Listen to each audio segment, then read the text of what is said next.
Hello friends, good morning. Radhe Radhe. দেখতে পাচ্ছ সকালবেলা আমি কীরকম ল্যাদ খেয়ে পড়ে পড়ে ঘুমাচ্ছি। আমার পড়া থাকা সত্ত্বেও পড়তে যাইনি, তো একদমই না। মানুষ কি জেনে শুনে আর পড়া কামাই করে? আমি তো করিই না। অ্যাকচুয়ালি হয়েছেটা কি, আমার এত পরিমাণে গলা ব্যথা আর কাশি, আমি সকালবেলা হলেই শরীর খারাপ বেশি বাড়ছে।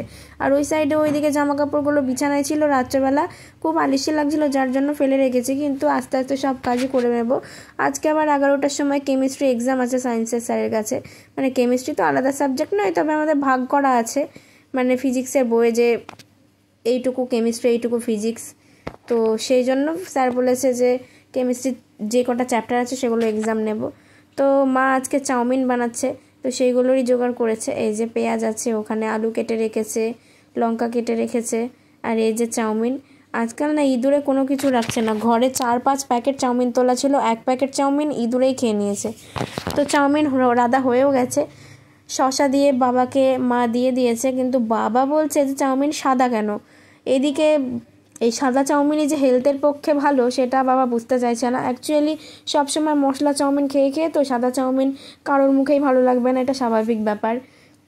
তো এই নিয়েই মা আর বাবার ভিতরে 7 সকালে লেগে গেছে ঝামেলা। অ্যাকচুয়ালি আমার মা আর আমার বাবার ভিতরে এমন কোনো দিন নেই যে কথা কাটাকাটি হবে না। তো মা বলছে যে এটা তোমাকে খেতে হবে, বাবা বলছে না এটা আমি খাবো না। তো কিন্তু না, খিদের জন্য এটা খেয়েই যেতে হবে। আর অ্যাকচুয়ালি সবসময় মশলা দেওয়া চাউমিন খাওয়া উচিতও না, ওটা ক্ষতিকর স্বাস্থ্যের পক্ষে। এরকম সাদা চাউমিনই হেলথের পক্ষে ভালো, মানে হালকা মশলা দেওয়া, একদমই কম মশলা দেওয়া চাউমিনই খাওয়া ভালো, মানে খাওয়া উচিত, এতে কোনো ক্ষতি হয় না। তো তারপরে দেখো আমি পুজো করতে বসে পড়েছি, যেহেতু আমার পড়া আছে, তাই এখন ঘুম থেকে উঠে ব্রাশ করে ফ্রেশ হয়ে আমি স্নান করে নিয়েছি। এখনও অবধি ব্রেকফাস্টও করিনি, ভাবলাম পুজো টুজো দিয়ে একবারে রেডি হয়ে ব্রেকফাস্ট করব। তো এই যে আজকে পুজো দিয়েছিলাম শসা আর লেবু দিয়ে। তো কেমন লাগছে জানিও সিংহাসনগুলো, আমি কিন্তু সাজালাম। তো পুজো করছিলাম, পুজো প্রায় শেষের দিকে, আমি এখন প্রদীপ জ্বালাচ্ছিলাম। এই যে মা কিন্তু তোমাদের ভিডিওটা করে সম্পূর্ণ দেখালো ঘুরিয়ে ঘুরিয়ে। তো প্রত্যেক দিনই দেখায় আমার গুপুকে, আর আমি তো গুপুকে ছাড়া আমার দিন শুরুই করি না। তো এখন মা আমাকে চাউমিন বেড়ে দিচ্ছে, আমি পড়তে যাব। 10টা 20 প্রায় বেজে গেছে, 11টা থেকে এক্সাম, আমার যেতে 10 মিনিট লাগবে, সাইকেলে যাব।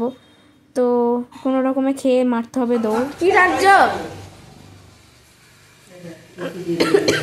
একটু দাও, আমাকে একটু দাও।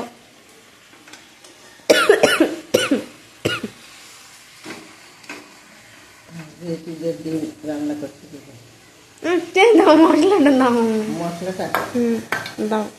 মশলাটা খাওয়া যাবে না, খেতে হয়ে গেছে বলবে।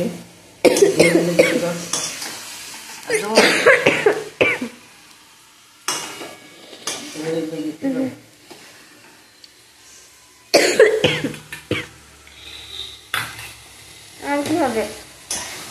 আর ওই তো উঠছে তরকারি তেতো জিনিস।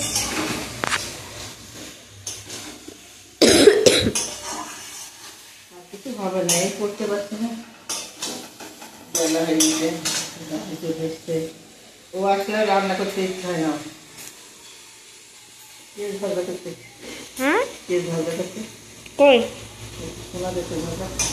দুপুরবেলা বসেই ছিলাম, দেন দেখছি আমার দাদু এসেছে, মানে আমার দাদুর দাদা, এটা আমার ঠাম্মার ভাসুর হয়। আমার দেখা কিছুদিন পর শাদি হয়ে যায়গা, ফিরছে দেখা নেই হোগা।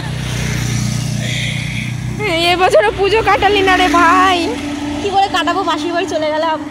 হ্যাঁ তুমি যাও, মাসির বাড়ি কিছু না, হাজব্যান্ডের বাড়ি কি করে বলবো। এটা পাঠিয়েছে আমাকে, দেখি।